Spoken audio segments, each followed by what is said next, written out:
দর্শক চ্যানেলে উত্তর আমেরিকার নিয়মিত আয়োজন কাকাতুয়া এজেন্সি ট্যাক্স অ্যান্ড অ্যাকাউন্টিং। পুরো অনুষ্ঠান জুড়ে নিউ ইয়র্ক স্টুডিও থেকে আপনাদের সাথে আছি আমি রিজওয়ানা এলফিস।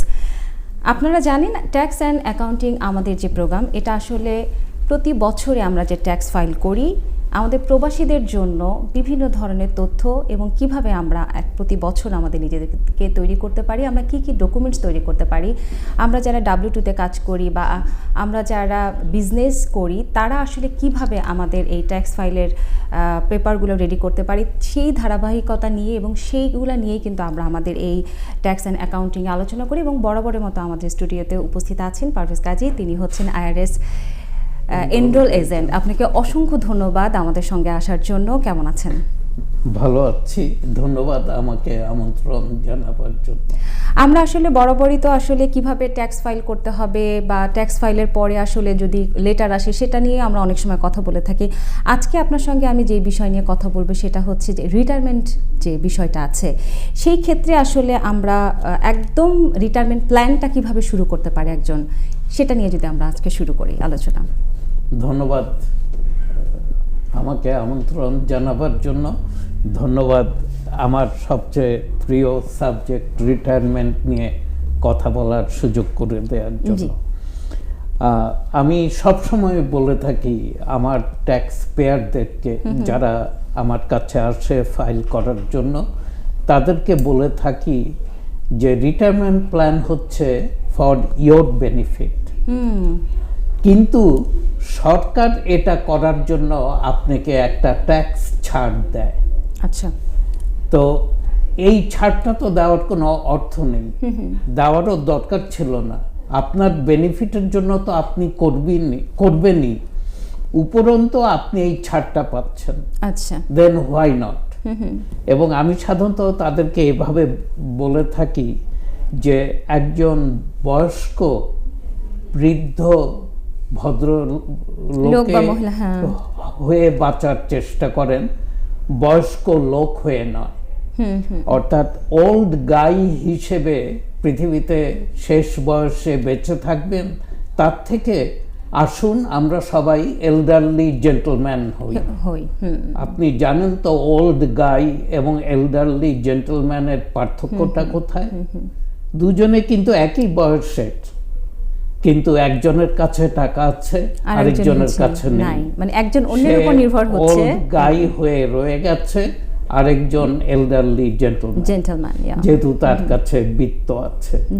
অতএব সামাজিকভাবে আপনাকে যদি প্রতিষ্ঠা পেতে হয়, আপনাকে যদি নিজের আইডেন্টিটিকে এস্টাবলিশ করতে হয়, then you need a retirement plan.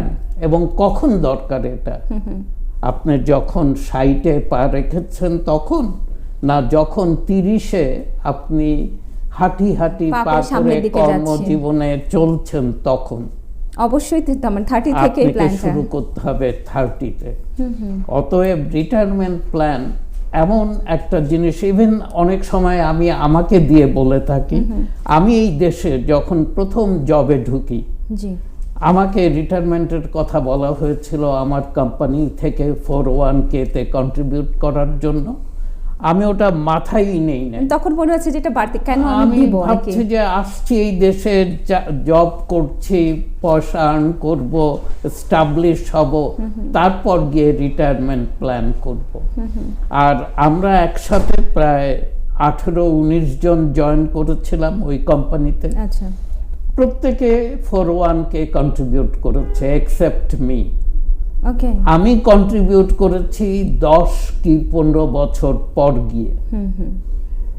ডিফারেন্সটা হচ্ছে আমার সাথের কলিগরা সবাই 1.5 মিলিয়ন নিয়ে রিটায়ারমেন্টে গেছে, সেখানে আমি 1/3 নিয়ে রিটায়ারমেন্টে গেছি। তো পার্থক্য এখানেই। আপনাকে শুরু করতে হবে যত শীঘ্র সম্ভব তখনই, এবং আপনাকে কন্ট্রিবিউট করতে হবে ম্যাক্সিমাম অ্যালাউয়েবল কন্ট্রিবিউশনটা। অর্থাৎ আপনাকে যেটা ম্যাক্সিমাম আপনি কন্ট্রিবিউট করতে পারেন সেটা আসলে করা উচিত। হ্যাঁ, সেটা করতে হবে।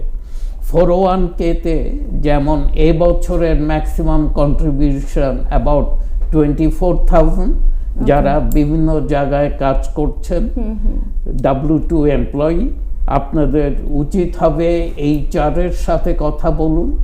আপনারা কে কোন বয়সে জানি না, কিন্তু ম্যাক্সিমাম কন্ট্রিবিউশন যেটা সম্ভব সেটা করুন। আপনারা যদি 50-এর ঊর্ধ্বে হয়ে থাকেন, ক্যাচ আপ প্রভিশন বলে একটা কথা আছে, যারা আগে কন্ট্রিবিউট এনাফ করেনি কিন্তু এখন এনাফ কন্ট্রিবিউট করতে চাচ্ছেন, তাদেরকে একটা ক্যাচ আপ প্রভিশন দেওয়া হয়ে থাকে বিভিন্ন এমপ্লয়ারের পক্ষ থেকে। আপনারা সেটা কন্ট্রিবিউট করুন। এবং এটা ছাড়াও একটা ইন্ডিভিজুয়াল রিটায়ারমেন্ট অ্যাকাউন্ট অথবা রথ আইআরএ অথবা রথ আইআরএ, এই দুটার পার্থক্যটাও আমি একটু এক্সপ্লেইন করতে চাই দর্শকদেরকে। আইআরএ অথবা রথ আইআরএ, এই দুটার পার্থক্যটা হচ্ছে দুটাতেই যদি কন্ট্রিবিউট করতে চান আপনার আর্নড ইনকাম থাকতে হবে। জি আচ্ছা। What is earned income? যেই ইনকামটার জন্য আপনি কাজ করেছেন। এরকম কি কোনো অ্যামাউন্ট আছে যে মিনিমাম এই অ্যামাউন্টটা আমাকে ইয়ারলি ইনকাম করে তারপরে এটার? হ্যাঁ, এরকম একটা অ্যামাউন্ট আছে। আর্নড ইনকাম এবং আনআর্নড ইনকাম আমার মনে হয় আমরা কম বেশি বুঝি, তারপরও যদি একটু পরিষ্কার করতে হয়, এনি প্যাসিভ ইনকাম, যেই ইনকামটার জন্য আমি কোনো কাজ করিনি, সেটাকে বলা হয় আনআর্নড ইনকাম। যেমন ধরেন interest income, unemployment income, gambling income, rental income, এগুলো হচ্ছে সব আনআর্নড ইনকাম। আর আর্নড ইনকাম হচ্ছে self employed income, W2 income, আমি কাজ করে আর্ন করছি। হ্যাঁ, আপনার যদি কন্ট্রিবিউশন লিমিট এবছর ৭৫০০, আপনাকে মিনিমাম ৭৫০০ আর্ন করতে হবে two contribute ৭৫০০ to your IRA or রথ আইআরএ। আইআরএ এবং রথ আইআরএর পার্থক্যটাও একটু বোঝা দরকার। আইআরএ হচ্ছে প্রি ট্যাক্স ডলার, মানে আমি যেই টাকাটা রাখছি সেটার উপরে আমি কোনো ট্যাক্স পে করছি না। সিম্পল, ধরেন আমার ইনকাম ৫০,০০০, আমি যদি ৭,০০০ আইআরএতে রাখি, তাহলে আমি যখন ট্যাক্স ফাইল করব, ট্যাক্স প্রিপেয়ারার অথবা প্রফেশনাল, সে দেখবে আমার ইনকাম 43,000। পারভেজ কাজী, আইআরএস এনরোলড এজেন্ট, দীর্ঘদিনের অভিজ্ঞতা নিয়ে অত্যন্ত যত্ন সহকারে ট্যাক্স ফাইলিং করেন। তার প্রতিষ্ঠান কাকাতুয়া এজেন্সি নিয়ে তিনি কি বলছেন? কাকাতুয়া এজেন্সি সম্পর্কে বলবে আমাদের গ্রাহকরা যারা গত ৩৩ বছর ধরে আমাদের উপর আস্থা রেখে আসছেন। কাকাতুয়া agency, 8828 192 street, Jamaica, 3731 77th street, Jackson Heights, New York. কাকাতুয়া এজেন্সি জ্যাকসন হাইটসের 77th স্ট্রিটে অবস্থিত, প্রবাসীদের সেবায় একটি দীর্ঘ অভিজ্ঞতা সম্পন্ন প্রতিষ্ঠান। আমরা যত্ন সহকারে এবং সততার সাথে সকল প্রকার ট্যাক্স এবং অ্যাকাউন্টিং সার্ভিস ছাড়াও ইমিগ্রেশনের সব রকম কাজ করে থাকি। সুদীর্ঘ ৩০ বছর ধরে আমরা ট্যাক্স, অ্যাকাউন্টিং ও ইমিগ্রেশন বিষয়ক সেবাগুলো দিয়ে আসছি আমাদের কমিউনিটিতে। কাকাতুয়া এজেন্সি আস্থার এক নাম। যোগাযোগ 37-31 77th street, Jackson Heights, New York. আর রথ আইআরএ হচ্ছে পোস্ট ট্যাক্স ডলার, মানে আমার ওটা ধরে তারপরে, হ্যাঁ, আমি যখন ট্যাক্স ফাইল করব, আমার ইনকাম যদি ৫০,০০০ হয়, ট্যাক্স প্রফেশনালও দেখবে আমার ইনকাম 50K, মানে ওইটা ডিডাক্ট করা হবে না রথ আইআরএ। কিন্তু দুটোর ক্যাচ হচ্ছে, Roth IRA if I maintain more then 5 years, তারপর ওখান থেকে আমি যদি এনক্যাশ করি, ডিস্ট্রিবিউশন নেই, আমাকে কোনো ট্যাক্স পে করতে হবে না। আর আইআরএ এটা হচ্ছে প্রি ট্যাক্স ডলার, মানে আমি এই ডলারের উপর কোনো ট্যাক্স দেই নাই, কিন্তু যখন আমি ডিস্ট্রিবিউশন নিব তখন আমাকে ট্যাক্স পে করতে হবে, এই পার্থক্য। এবং আমরা একটা সাধারণ ইয়েতে দেখেছিলাম যে কেউ যদি $600 পার মান্থ কন্ট্রিবিউট করে to IRA, or to any retirement plan যেখানে মানে ট্যাক্স ডেফার্ড গ্রোথ যদি থাকে এবং কোনো একটা ইনভেস্টমেন্ট ভেহিকেলের যদি ওটা রাখা হয়, S&P 500-এ বলা হয় in an average 10% rate of return, সেটা যদি ক্যালকুলেট করি তো 30 বছরে আপনার $600 মান্থলি কন্ট্রিবিউশন এসে দাঁড়াবে $1 মিলিয়ন। তো অতএব আমি সকলকে অনুরোধ করব, যদি কাজের জায়গা থেকে রিটায়ারমেন্ট প্ল্যান থাকে সেখানে সেটা নেওয়া উচিত। ম্যাক্সিমাম কন্ট্রিবিউট করেন, অপটিমাইজ করেন সেটাকে। আর যদি সেখানে না থাকে পার্সোনালি আপনি পার্সোনালিও নিতে পারেন। আর বিজনেস ওনারদের জন্য তো অনেক সুবিধা, জি আচ্ছা তারা অনেক বেশি কন্ট্রিবিউট করতে পারে। তারা 25% অফ দেয়ার নেট ইনকাম ওরা কন্ট্রিবিউট করতে পারে, এবং সোলো 401k প্ল্যান যদি নেয় তাহলে আরো অনেক বেশি তারা কন্ট্রিবিউট করতে পারে। আপনি যে কথাই বলছিলেন যে যেটা ইনকাম করছে তার মিনিমাম $600 যদি সে যদি চায় তাহলে সে করতে পারবে, এরকম ইভেন আপনি এটাও বলছিলেন যে 30 বছরের পর থেকে আসলে মানে কথার কথা যে প্ল্যানটা শুরু করা। কেউ যদি মনে করে যে না আমি তো আসলে আমার এখন 45 বা 50 হয়ে গেছে, বাট আমি এখনো পর্যন্ত আমি কোনো ধরনের আমার রিটায়ারমেন্ট প্ল্যান নেই নাই, তাদের ক্ষেত্রে আসলে কি ধরনের আপনি সাজেশন দেবেন? From tomorrow they should start. কত দিয়ে তারা আসলে শুরু করতে পারে, এরকম কোনো বাধ্যবাধকতা আছে কিনা? কোনো বাধ্যবাধকতা নেই, কিন্তু জিনিসটা হচ্ছে আপনি কতখানি এফোর্ড করতে পারেন, আপনার এফোর্টেবিলিটির উপর। এবং এখানে রিটায়ারমেন্ট প্ল্যানের সবচেয়ে বড় কথা যেভাবে টাকাটা জমানো হয় অথবা সেভ করা হয়, জি আমাদের যে সেভিংস যেই ট্যাকটিক্স, এটা কিন্তু এই দেশে এসে জানলাম যে এটা ভিন্ন। আচ্ছা, যদি আমাদের দর্শকদের জন্য আপনি একটু সহজ করে বলতেন। আমি সহজ করে বলি, আমাদের সেভিংস টেন্ডেন্সিটা কি, কিভাবে আমরা সেভ করি।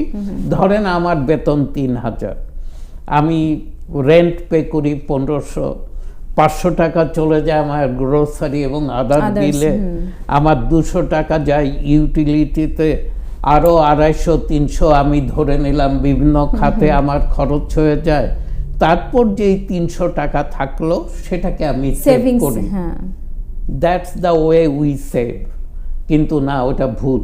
ওকে, আপনার বেতন 3000, আপনার রিটায়ারমেন্ট প্ল্যানে আপনি ডিসাইড করেছেন রাখবেন 300, ঠিক আছে। আপনি বাড়ি ভাড়া দেন 1500, রিটায়ারমেন্ট প্ল্যানেও দিয়ে দেন 300। আপনার হাতে টাকা বাঁচার পর সেই টাকাটা আপনি রিটায়ারমেন্ট প্ল্যানে রাখবেন, রং, ভুল। আপনি আগেই প্রি-ডিটারমিন্ড অ্যামাউন্ট আপনার রিটায়ারমেন্ট প্ল্যানে যেতে হবে, এবং that's the way of correct savings. এইভাবে আমাদেরকে সেভিংসের প্রবণতা বাড়াতে হবে। একটা মানে ধরেন যারা আমরা আমেরিকা মানে প্রবাসী আমরা যারা আছি, আসলে কতটুকু গুরুত্বপূর্ণ এই রিটায়ার প্ল্যানটা? সবচেয়ে বড় কথা, রিটায়ারমেন্ট প্ল্যানে আপনি যদি একটু গভীরে যান যে আরএস কেন ট্যাক্স ছাড় দিচ্ছে, ট্যাক্স ছাড় দেওয়ার একটাই কারণ যে আমি যদি বুড়ো বয়সে, ধরেন এখন আমি কাজ করছি, সপ্তাহ শেষে পেচেক আমার ঘরে আসছে, আমি যখন অবসরে যাব আমার বাসায় কিন্তু আর কোনো পেচেক আসবে না। আমার কি খরচও শেষ? না, আমার খরচ আরো বেড়েছে। বুড়ো বয়সে ওষুধপত্র তো বেশি খেতে হবে, তো অতএব আমার খরচের জায়গায় আছে কি, অথবা আরো বেড়েছে, কিন্তু নো পেচেক্স। তো এই পেচেক নাই, আমি ওই খরচকে কিভাবে ফেস করব, কিভাবে মিট করব? একটাই উপায় যে আমি সরকারের শরণাপন্ন হব, আমি কমিউনিটির উপর একটা লায়াবিলিটি হব। তো সেটা যেন আমি না হই, সেই কারণেই আইআরএস এই রিটায়ারমেন্ট প্ল্যান অথবা অবসরের জন্য যারা টাকা সেভ করে তাদেরকে এই ট্যাক্স ছাড়টা দিয়ে থাকে। আচ্ছা, আমরা সকলেই কিন্তু আমাদের যারা আত্মীয় স্বজন অথবা আমাদের নেক্সট টু কিন আছে, তাদের উপর আমরা একটা লায়াবিলিটি যেন না হই, আমাদের নির্ভরশীলতা কমিয়ে কমে আনা আসে। আমরা যেন তাদের প্রিয়জন হয়ে পরবর্তী জীবনে অথবা শেষ সময়ের দিনগুলো কাটাতে পারি, এর জন্যই দরকার রিটায়ারমেন্ট। আমি সমসাময়িক একটা বিষয় নিয়ে কিন্তু আসলে খুব আলোচনা হচ্ছে, সেটা হচ্ছে আপনার ওই যে বেনিফিটের যে বিষয়গুলো, এটা কি আসলে মানে এটাও তো আসলে গভর্নমেন্টের আপনার মানে ইবিটি যদি বলি বা ফুড স্ন্যাপ যদি বলি, এইটার সাথে কি আসলে এই ধরনের মানে কোনো সম্পৃক্ত আছে কিনা? অবশ্যই আছে। ইবিটি কারা পায়? যাদের কোনো ইনকাম সেরকম নেই, যাদের রিসোর্স লেভেলও নেই, মানে মোটামুটি যারা নির্ভরশীল, জি, তারাই ইবিটি বা পায়, ফুড স্ন্যাপ যেটা, হ্যাঁ, স্ন্যাপস পায়, নানা প্রোগ্রামের অধীনে টাকা পায়। জি। এখন বৃদ্ধ বয়সে অবসরে গিয়ে আপনি যদি ইবিটির উপর নির্ভর করতে চান করতে পারেন, আবার ইবিটি ছাড়াও আপনি জীবনযাপন করতে পারেন। আপনাকে ডিসাইড করতে হবে আপনি যখন অবসর নেবেন, ওল্ড এজে যাবেন, আপনি কোন জায়গায় পা রাখবেন। আমরা বছর শেষে যত কাজ করি না কেন, মূলটাই হচ্ছে আসলে ট্যাক্সে যদি গরমিল হয়, আসলে মানিই হচ্ছে এভরিথিং। সো আপনি যদি আমাদের দর্শকদের জন্য আরেকটু একদম শেষের দিকে যদি কিছু বলতেন। ধন্যবাদ আমাকে আবারও কথা বলার সুযোগ করে দেওয়ার জন্য। আমার প্রিয় সাবজেক্ট রিটায়ারমেন্ট, আমি এটা নিয়ে নিজে ভুক্তভোগী বলেই আমি এটাকে এত পছন্দ করি। এবং আমি যখন নতুন জবে ঢুকেছিলাম, কাজ শুরু করেছিলাম, আমাকে এত সুন্দরভাবে বোঝাবার কেউ ছিল না। জি।